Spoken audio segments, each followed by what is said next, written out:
afternoon and good evening all around wherever you are. This is Mudassar Majeed, ESL expert and media professional from Pakistan. A very warm welcome to all of you who are watching this live session. So I would like to tell you something about this platform. We are addressing through the platform of International Mentors Forum. So where we connect with our esteemed and experts at veterinary educationists from different parts of the countries. So in this way, we just want to get some sort of inspiration and motivation from them as well. So these sessions are really inspiring, and it is very much fruitful for the educationists who are watching these types of sessions.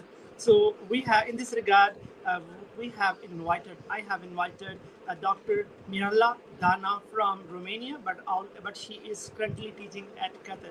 Madam, very warm welcome you in this session. Madam, how are you? Good morning, good afternoon, and good evening, right? I will follow your way of dressing because we never know where people are watching us from, right? So we don't know the time zone. And thank you for your invitation. It's an honor really to be here. Yes, I'm Dr. Mirela-Dana Palimariu, coming from Romania and a resident in Qatar in the Middle East, right? The hot area now. Yes, madam, very warm Everybody is welcome looking to at. this session. Very warm welcome you in this session, and I am honored and blessed that you gave me time for this session. So, madam, please introduce yourself before our audience so that our audience may get to know about you. That who is Dr. Mirela. Absolutely. So again, I'm Dr. Mirela-Dana Palimariu. For almost 30 years in the field of education. That means something, right? Wow, education. What a domain, right? When you say it's such a short concept, but so many meanings, right? So honestly, I started in Romania as a teacher assistant. Then I went on into teaching 30 years ago. I started from the lowest stage, Then I went step by step to head of department and then a vice principal, now founding principal in Qatar and educational manager. So I have been through all stages of education. This gave me this whole picture, the perspective of seeing this from different views, right? Which is essential for not a teacher, not a leader, for an educator. This is what I say. I'm an educator, and you will see during our meeting why I say that. Okay? Yes, It's easy definitely. to say I teach, I lead. No, I educate. Okay? That's a real inspiring story that you're just sharing. I just want to say, such a teacher, such an educationist who have started her career just like an assistant teacher. So after that, she just got the position of administrator, educational administrator. That's really What a journey. Motivational. Yes, that's a really great. Exactly. This is the theme. This is the topic. From teaching to leading, a journey to remember, because I will always remember this journey. By the way, when I started, I was still a university student. And guess what? They sent me directly to year 11. That was the shock of my life. And guess what? Here I am today. Yes, definitely you are. And yes, experience is speaking louder than your words, reaction, whoever you are, right? Yes. Absolutely. So, madam, yes, madam has explained the topic of the day that on which today we are going to talk about. That is about from teaching to learning, a journey to remember. This is our topic on which we are going to talk about. So, in this regard, the very first question I would like to ask over here: what inspired you? Skill from teaching to leadership, because when you're going to take a shift from teaching to administrator as a leader, so what are the things that you have faced in this journey? How would you explain them? There are some points here. So first, it was the desire to impact. See, we are the actors. Students who look at us, and we are models there, and they will copy us. And that was my desire to impact more students beyond my classroom. We impact them every day by going there, right, in front of them, shaping them. But I wanted more than that. the day I saw a message on my Facebook, or my social media, with this message, I quote, "Thank you, teacher, for changing my destiny." And that was from a former student of mine, grade 12, who I recommended for a university in the UK. That impacted me so much, and I kept on thinking, wow, so I can change. I can change someone's destiny. I can impact someone in such a way to remember, right?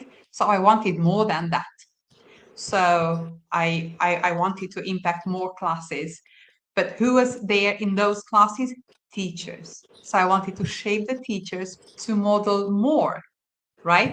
By modeling the educator, right, I could do more for those students, because that is my target, to shape the future of the students, to get them prepared for the society. That was one aspect.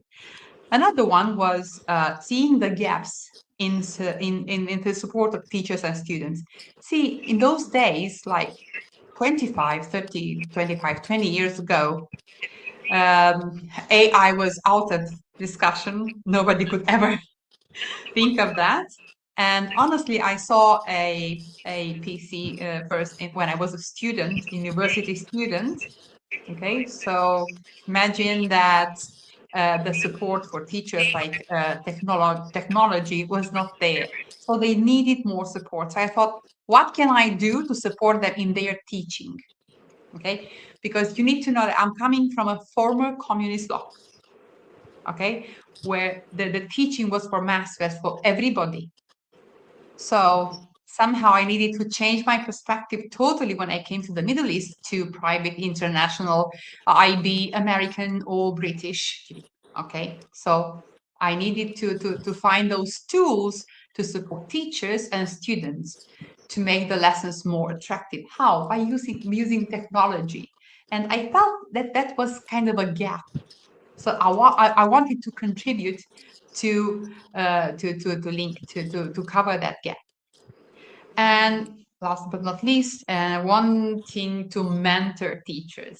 Back home in Romania, I started to mentor newbies, the beginners, the way I saw them the way I was at the beginning of my journey, at the beginning of my career.